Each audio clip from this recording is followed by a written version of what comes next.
ازيكم يا حبايبي، عاملين ايه؟ يا رب تكونوا بخير. معاكم مساجدة. هنعمل مع بعضينا سندوتشات الفول بأسهل طريقة ان شاء الله وهتعجبكم. لو عجبكم الفيديو متنسونيش في لايك واشتراك وتفعيل الجرس. يلا نشوف الطريقة مع بعضينا.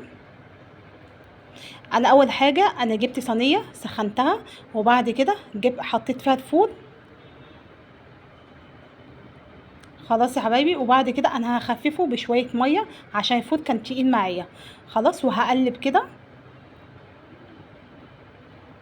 وكان عندي طحينة حطيت عليهم زي 3 معالق طحينة،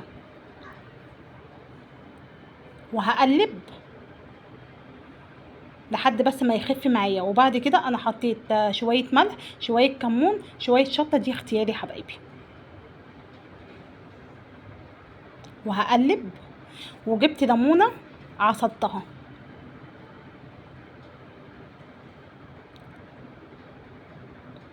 بصوا يا حبايبي، انا عيالي كانوا عايزين سندوتشات فول، تمام؟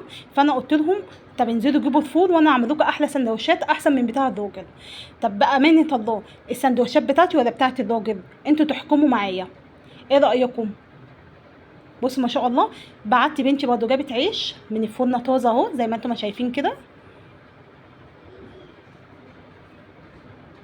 الراجل هيعمل ايه اكتر من اللي انا عملته؟ يمكن انا مزوده يعني الحاجات احسن من الراجل كمان، مزوده الطحينه ومزوده يعني مظبطاه. خلاص يا حبايبي. والنص السندوتش ده بيتباع بره بكام؟ ب7 جنيه.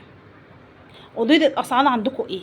خلاص. وقدمت معاهم مخلل، وقطعت بصل، والسندوتشات اهي. ايه رايكم يا حبايبي؟ لو عجبكم الفيديو متنسونيش في لايك واشتراك وتفعيل الجرس. والسلام عليكم ورحمه الله وبركاته.